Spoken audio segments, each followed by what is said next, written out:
শুরু করছি আজকের নাটক একালের কপাল কুণ্ডলা। মানদা, মানদা, শুনতে পাচ্ছ? তোমার বৌদিমণিকে একবার পাঠিয়ে দাও তো। মানদা, কি হলো? উফ, কিছুতেই সাড়া দেবে না, কিছুতেই না। হবে না কেন? যেমন মনি তেমনি তার পেয়ারে ডাকে, দুটোই সমান। ইনি নিশ্চয়ই বাড়িতে নেই।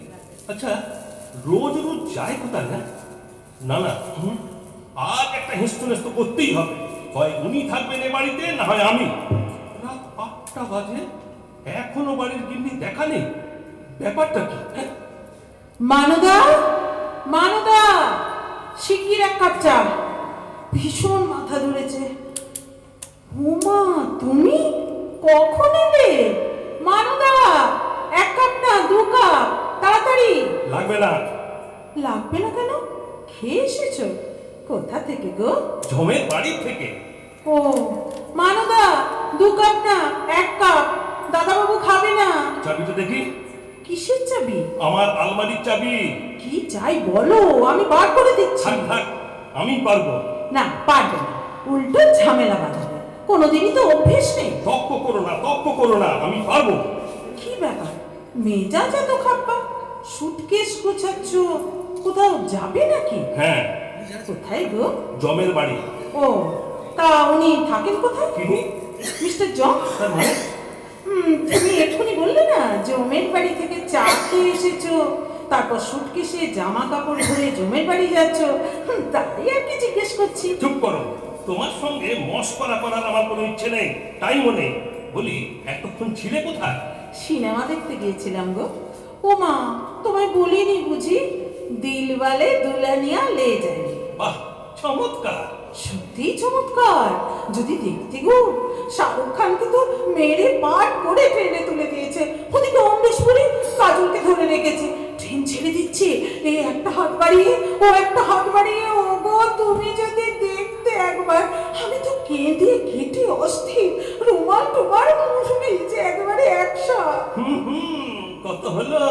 কি বয়স? বয়স ও মা, তুমি ভুলে গেছো আমার 55 আর তোমার 60। মনে আছে? তোমার যে 55 সেটা মনে আছে তো? ও মা, মনে থাকবে না কেন? বলো কি? অবশ্য আমাকে সবাই বলে যে আমাকে দেখলে নাকি মনেই হয় না অত বয়স। আসলে আমার চেহারাটা একটু নরম সরম তো, তাই। আর তোমার তো একেবারে উল্টো, দেখলে মনে হয় 60 না 70। ঠিক আছে, ঠিক আছে, অত কথার দরকার নেই, আমি চলে যাচ্ছি। সিরিয়াসলি? না মানে এই 30 বছরে তুমি অন্তত 256 বার বলেছো বাড়ি থেকে চলে যাচ্ছে, কিন্তু যাও না। তাই জিজ্ঞেস করছি, এবার কি তুমি সিরিয়াস? হ্যাঁ হ্যাঁ, সিরিয়াস সিরিয়াস। নিশ্চিন্ত তো?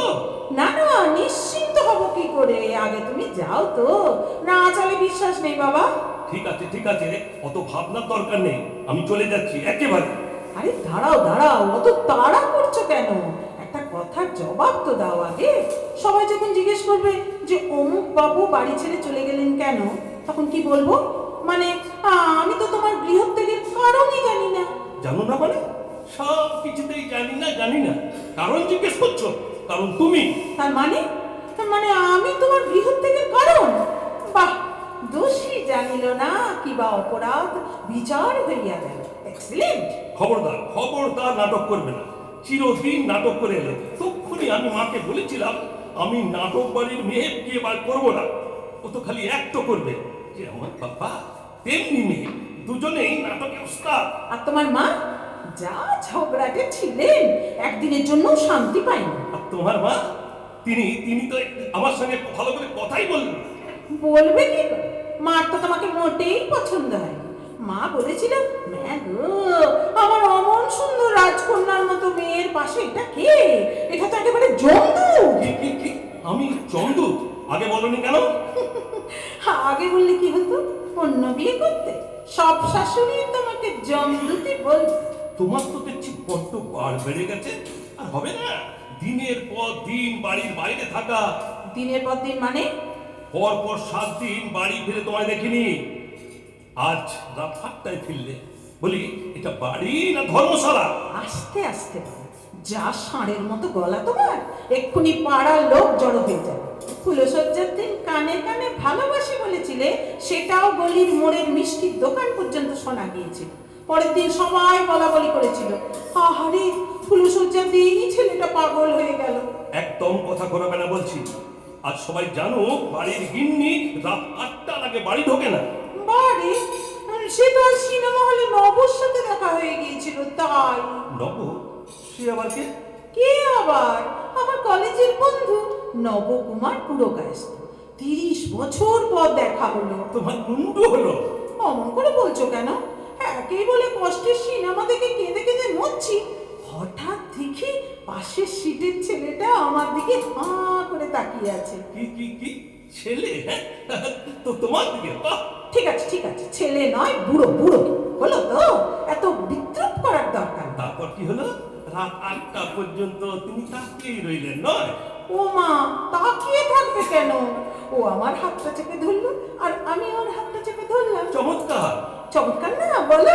30 বছর পর দুই বন্ধু দেখা, কথাই শেষ হচ্ছে না, কথাই শেষ হচ্ছে না। কিন্তু রাত্রি হয়ে যাচ্ছিল বলে চলে আসতে হলো। এত কষ্ট হচ্ছিল না আমার, কি যে কান্না পাচ্ছিল। ওই হাফ কায়েস্ত তোমার বন্ধু? হাফ না পুরো পুরো। কলেজে তো আমাদের সুচিত্রা উত্তম বলতো সবাই। ওকে তো অনেকটা উত্তম কুমারের মতো দেখতে, তাই। ঠিক আছে, আমি চললুম। অত হেড়ে গলায় বলার দরকার নেই। যা আওয়াজ আমি এমনিতেই শুনতে পাবো। গলা? জানো সবাই বলে যে আমার গলাটা নাকি সত্যজিৎ রায়ের মতো। গলা দিয়ে কি হবে? চেহারাটা যদি ওনার মতো হতো তাহলে বুঝতাম। তোমাকে দেখলে তো মনে হয় অমরেশ পুরীর যমজ ভাই। কি পুরি? অমরেশ পুরী ভিলেনের পাঠ করে। হিন্দি সিনেমা তো দেখো না, জানবে কি করে? মুখটা দেখলে দাঁত কপাটি লেগে যায়। আমাকে তার মতো দেখতে? হ্যাঁ, দেখতেই তো। আর তাই জন্য আমারও মাঝে মাঝে দাঁত কপাটি লেগে যায়। কি? আমাকে দেখলে তোমার দাঁত কপাটে লেগে যায়? হ্যাঁ, বলছি আর কত অপমান করবে আমার? আমি চললাম। এসো, দুর্গা দুর্গা। আচ্ছা, ওই কাশির ওষুধটা নিয়েছো? কাশির ওষুধ? কই না, কেন?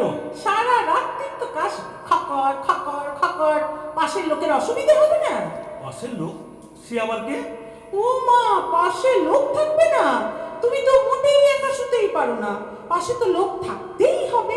হ্যাঁ, তুমিও তো রাত্রে একা শুতে পারো না, তাহলে তোমার পাশে তো লোক থাকবে। সে তো থাকতেই হবে।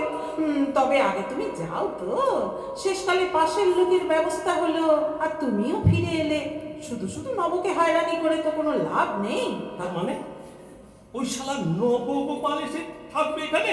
হ্যাঁ, ভাবছি ওকেই ডেকে নেব। বৃথা করেনি, একা মানুষ। পুরো বয়সে ওর একটা সঙ্গী হবে আর আমারও। Very good, very good. Very good না?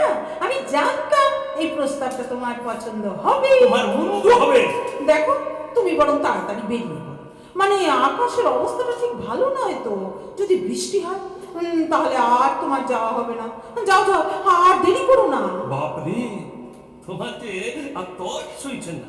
তাড়াতে পারলেই বাঁচো। বৃষ্টি থামুক, তারপর যাবো। এই মরেছে, তুমি যে বসে পড়লে। আমি তখনই জানতাম ও সব মুখেই খালি বড় বড় বাদ। শেষকালে এই গোয়ালেই ফিরতে হবে। গোয়াল? হ্যাঁ, আমি কি গরু নাকি যে গোয়ালে ফিরবো? আহা, এ গোয়াল সে গোয়াল নয়। তবে কোন গোয়াল? দূর বাবা, আমি জানি না। উমা, সত্যি এসে বসে পড়েছে। ভাবলাম এক্ষুনি নবকে ফোন করে চলে আসার জন্য। কিন্তু কিন্তু কিন্তু আবার কি? হ্যাঁ, কিন্তু সত্যি কি নির্লজ্জ, কি নির্লজ্জ। বুড়ো বয়সে কপাল কুণ্ডলা হয়ে বসেছো। 30 বছর বাদে শালা নবগোপাল কোথা থেকে হাজির হলো? হ্যাঁ, এটা বেশ ভালো বলেছে তো। আমি কপাল কুণ্ডলা আর ও নবকুমার, আর তুমি তো কাপালি কাছেই। মানে বঙ্কিমচন্দ্র পুরো আছে। কি? আমি কাপালি? হ্যাঁ, বলি এসব নবগোপাল টোপাল হঠাৎ এতদিন বাদে হাজির হলো কেন? উমা, হাজির হবে না? আমাদের যে একটা অ্যালুমিনি অ্যাসোসিয়েশন আছে, সব 60 গ্রুপ, সেখানেও আসবে না? রোজ তো ওখানেই যাই, সব বন্ধুদের সঙ্গে দেখা হয়। অনেক বন্ধু? হ্যাঁ, অনেক। চয়ন, স্বপন, তাপস, প্রবীর, তিমির, পার্থ, গুজ্জটি। একটাও মেয়ে বন্ধু নেই? খুব কম, নেই বললেই চলে। বাহ, খুব ভালো, খুব ভালো। তাহলে আর আমার কিসের দরকার? আমি যাচ্ছি। রাত হয়ে গেছে, তুমি কিছু খাবে না? কি দয়া রে! হ্যাঁ, একেবারে মহিলা চৈতন্য দেবে না, হবো না। তাহলে তোমাকে আর দেরি করাবো না, এই নাও তোমার ছাতা, সাবধানে যেও। তুমি গেলে তবে তো নবকে ফোন করবো, তারপর আদা দিয়ে চা খাবো। বড্ড মাথা ধরেছে। চিন্তা কিসে, একটু পরেই নবগোপাল এসে ভালো করে ওষুধ লাগিয়ে দিয়ে যাবে। ওষুধ লাগাতে হবে না গো, ওকে দেখলেই আমার মাথা ধরা সেরে যাবে। চপ, অসভ্য মেয়ে মানুষ, লজ্জা করছে না বলতে?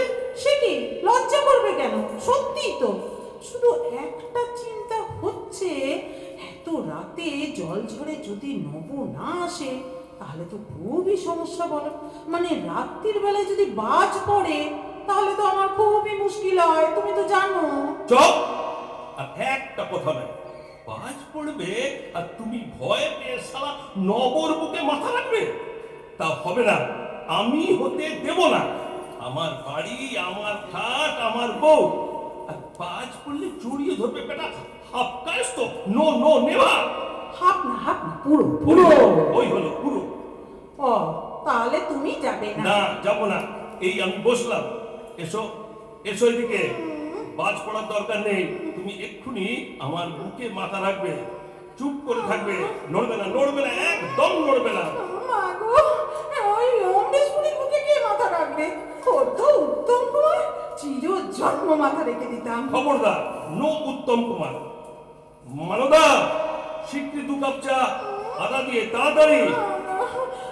আরে কি হচ্ছে, মানদা এসে যাবে যে, ছেড়ে দাও। মা গো, আসুক মানদা, এসে দেখুক দাদাবাবু অমরেশপুরি না উত্তম কুমার। নড়বে না, নড়বে না, একদম নড়বে না। শালা হাফ কাজটা নিকুচি করেছে। এই শোনো, কি? মানে একটা কথা বলবো? বলো। বলছি, ধরতেই যদি হয় তাহলে হারানো সুরের লাস্ট সিনের মতো করে ধরো না, মানে উত্তম কুমার যেভাবে সুচিত্রা সেনকে। চোখ, আবার উত্তম কুমার।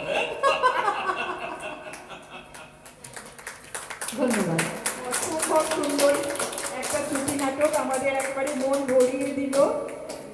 কিছু বলার নেই, এতটাই সুন্দর। আমরা